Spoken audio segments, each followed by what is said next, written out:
اعوذ باللہ من الشیطان الرجیم بسم اللہ الرحمن الرحیم۔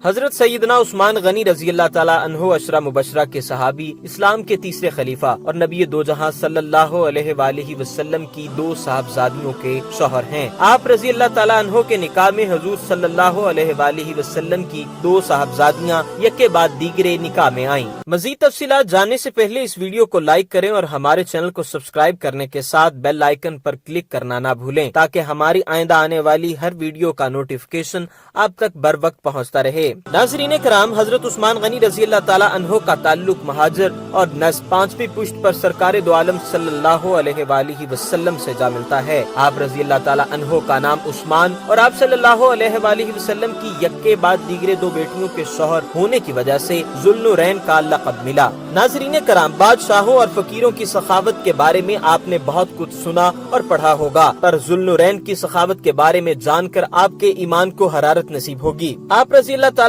عنہ کا ذریعہ معاش تجارت اور شمار قریش کے بڑے دولت مندوں میں ہوتا تھا، جس کی وجہ سے غنی مشہور ہوئے۔ مدینہ منورہ میں بحر روما میٹھے پانی کا کنواں تھا، جس کا یہودی مالک مہنگے داموں مسلمانوں کو پانی فروخت کرتا تھا۔ آپ رضی اللہ تعالیٰ عنہ نے وہ کنواں 20,000 درہم میں خرید کر مسلمانوں کے لیے وقف کر دیا۔ آپ رضی اللہ تعالیٰ عنہ مناسک حج سب سے بہتر جانتے تھے۔ آپ کا شمار السابقون الاولون میں ہوتا ہے۔ آپ رضی اللہ تعالیٰ عنہ سے قبل صرف 3 صحابہ ایمان لائے تھے۔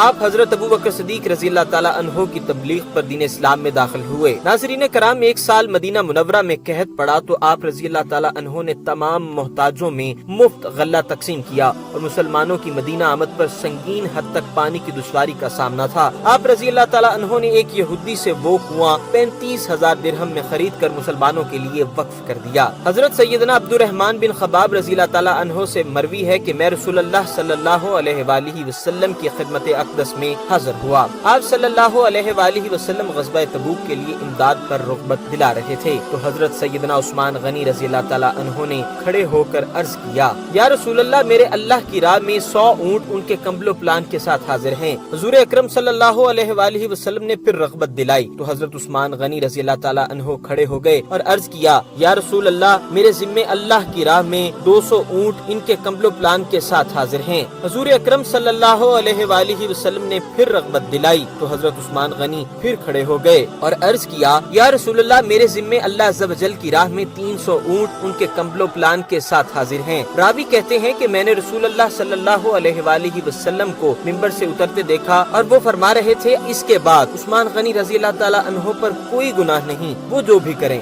حضرت سیدنا ابو ہریرہ رضی اللہ تعالیٰ عنہ فرماتے ہیں کہ عثمان غنی رضی اللہ تعالیٰ عنہ نے آپ صلی اللہ علیہ وآلہ وسلم سے جنت خرید لی۔ جس وقت بیر معونہ کو کھدوایا اور جب غزوہ تبوک کے لیے سامان فراہم کیا، آپ رضی اللہ تعالیٰ عنہ کے نکاح میں آپ صلی اللہ علیہ وآلہ وسلم کی 2 صاحبزادیوں میں سے حضرت سیدہ رقیہ رضی اللہ تعالیٰ عنہ پہلے اور سیدہ ام کلثوم رضی اللہ تعالیٰ عنہ بعد میں آئیں۔ حضرت سیدہ ام کلثوم رضی اللہ تعالیٰ عنہ کے وصال کے بعد سیدنا علی المرتضیٰ کرم اللہ وجہ الکریم فرماتے ہیں کہ میں نے رسول اللہ صلی اللہ علیہ وآلہ وسلم سے سنا، اگر میری 40 بیٹیاں بھی ہوتی تو میں یک کے بعد دیگرے عثمان رضی اللہ تعالیٰ عنہ کے نکاح میں دے دیتا۔ حضرت جابر رضی اللہ تعالیٰ عنہ کہتے ہیں کہ رسول اکرم صلی اللہ علیہ وآلہ وسلم کی خدمت اقدس میں ایک شخص کا جنازہ لایا گیا کہ آپ صلی اللہ علیہ وآلہ وسلم اس کی نماز جنازہ پڑھائیں تو آپ صلی اللہ علیہ وآلہ وسلم نے یہ کہہ کر انکار کر دیا اور فرمایا، یہ شخص عثمان غنی سے بغض رکھتا تھا تو اللہ عز و جل نے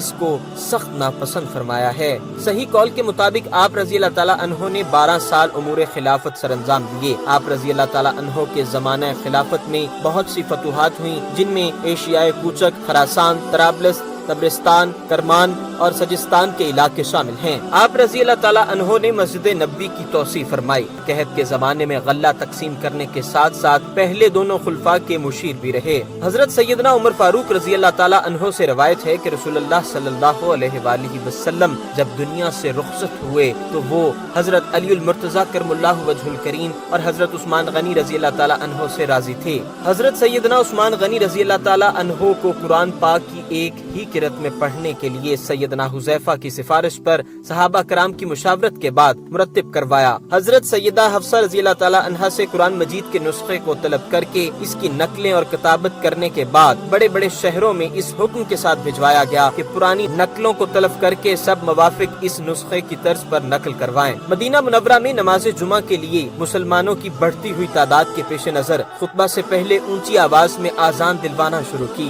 حضرت سیدنا عثمان غنی رضی اللہ تعالیٰ عنہ سے انگشتری مہر ختم نبوت مدینہ منورہ سے 2 میل فاصلے پر قباء میں ایک کنویں میں گر گئی۔ یہ مہر آپ رضی اللہ تعالیٰ عنہ تک حضور اکرم صلی اللہ علیہ وآلہ وسلم کے بعد پہلے دونوں خلفاء سے ہوتی ہوئی پہنچی تھی۔ ام المؤمنین حضرت سیدہ حفصہ رضی اللہ تعالیٰ عنہا نے آپ رضی اللہ تعالیٰ عنہ کے سپرد کی تھی۔ اس مہر کو ڈھونڈنے کے لیے کنویں کا تمام پانی سینچ دیا گیا پر وہ نہ مل سکی۔ یہ انگشتری خطوط و فرامین پر مہر کے لیے سرکار دو جہاں صلی اللہ علیہ وآلہ وسلم استعمال کیا کرتے تھے۔ اس کے غائب ہو جانے سے حضرت عثمان غنی رضی اللہ تعالیٰ عنہ کو بہت ملال ہوا۔ مورخین لکھتے ہیں اس کے بعد حضرت سیدنا عثمان غنی رضی اللہ تعالیٰ عنہ پر حادثات کا نزول ہوا۔ حضرت عثمان غنی رضی اللہ تعالیٰ عنہ اس کے گم ہو جانے پر ایک اور انگوٹھی یا نقل اسی نمونے کی طرز پر بنوائی۔ ناظرین کرام، سیدنا عثمان غنی رضی اللہ تعالیٰ عنہ کی شہادت تاریخ اسلام کا انتہائی غم انگیز واقعہ ہے۔ اس واقعے کے بعد امت مسلمہ کی وحدت اور شرازہ ممبری کا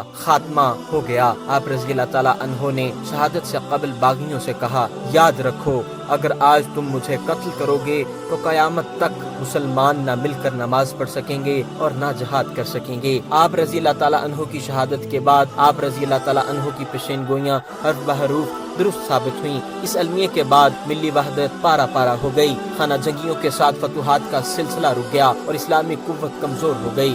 آپ رضی اللہ تعالیٰ عنہ نے 17 یا 18 ذی الحج 35 ہجری کو شہادت نوش فرمائی۔ آپ رضی اللہ تعالیٰ عنہ کا مزار پر انور جنت البقیع شریف میں ہے۔ على كل طعنة وكل قبرة بجسمك سلام سلام سلام سلام على كل طعنة وكل قبرة بجسمك سلام سلام سلام سلام على كل قطرة سالت من دمك سلام۔ دعا ہے کہ اللہ تبارک و تعالی ہمیں عثمان غنی رضی اللہ تعالی عنہ کے نقش قدم پر چلتے ہوئے انسانیت اور اسلام کی راہ میں خرچ کرنے کی توفیق عطا فرمائے۔